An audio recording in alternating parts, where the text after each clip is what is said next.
1 spoon தனியா, ஒரு 3 கிராம்பு, 2 ஏலக்காய், பட்டை, கொஞ்சமாக சின்ன சீரகம், பெருஞ்சீரகம், கொஞ்சமாக மிளகு, அப்புறமா கொஞ்சமாக காஞ்ச மிளகாய் இதெல்லாம் போட்டு 4-5 தேங்காய் பத்தை கொஞ்சமாக. இது வந்து ஆப்ஷனல் தான், உங்களுக்கு தேவைன்னா நீங்கள் போட்டுக்கலாம். நமக்கு ஃப்ரை பண்ணிகிட்டு இருக்கும்போதே ஒரு நல்ல ஸ்மெல் வரும், ஒரு அரோமா வரும். அந்த ஸ்மெல் வரும்போது நீங்கள் ஆஃப் பண்ணிவிட்டு ஆற வச்சுட்டு அரைச்சி எடுத்துக்க வேண்டியது. நம்ம ஃப்ரை ஒரு 100 கிராம் அளவுக்கு சின்ன வெங்காயம் எடுத்துக்கோங்க. ஏன்னா சிக்கன் வந்து ரொம்ப சூடு. அதுக்கு நீங்கள் சின்ன வெங்காயம் யூஸ் பண்ணிங்கன்னா இது வந்து நம்மளோட பாடியை கூல் பண்ணும். ஸோ சின்ன வெங்காயம் யூஸ் பண்ணிவிட்டு அது கூடவே வந்து ஒரு 2 தக்காளி.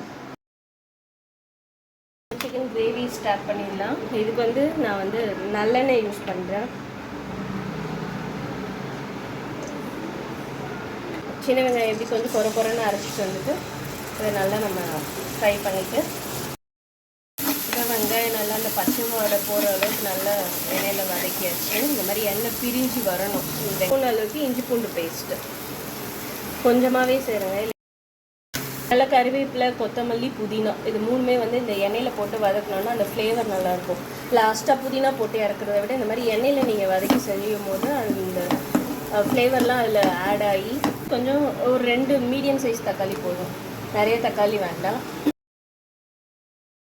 நல்லா எண்ணெய் பிரிஞ்சு வரணும். தக்காளி வெங்காயம் இதெல்லாம் வெந்து எண்ணெய் பிரிஞ்சு வந்ததுக்கப்புறமா நம்ம இப்போ வாங்கி வச்சுருக்க இந்த 1/2 கிலோ சிக்கனை வந்து அதில் ஆட் பண்ணிடலாம்.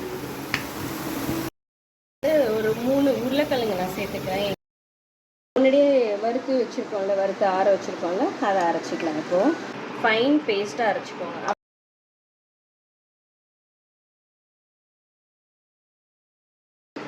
சிக்கனுக்கு தேவையான தண்ணியும் கொஞ்சமாக சேர்த்து மூடி போட்டு வேக வைக்க வேண்டியதான். வெங்காயம் வதங்கிறதுக்கு தான் உப்பு போட்டோம். இப்போ இன்னும் கொஞ்சம் உப்பு சேர்த்து இதை வந்து கொதிக்க விட்டுறலாம்.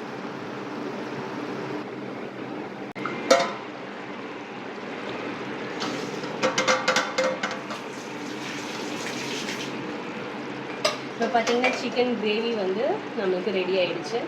இந்த கன்சிஸ்டன்சி வேணும்னா இல்லைன்னா இன்னும் கொஞ்சம் தண்ணியாக வேணும்னா கூட நீங்கள் இதுக்கு முன்னாடியே கூட ஆஃப் பண்ணிக்கலாம். இந்த மாதிரி ஒரு தடவை நீங்களும் செஞ்சு பாருங்கள்.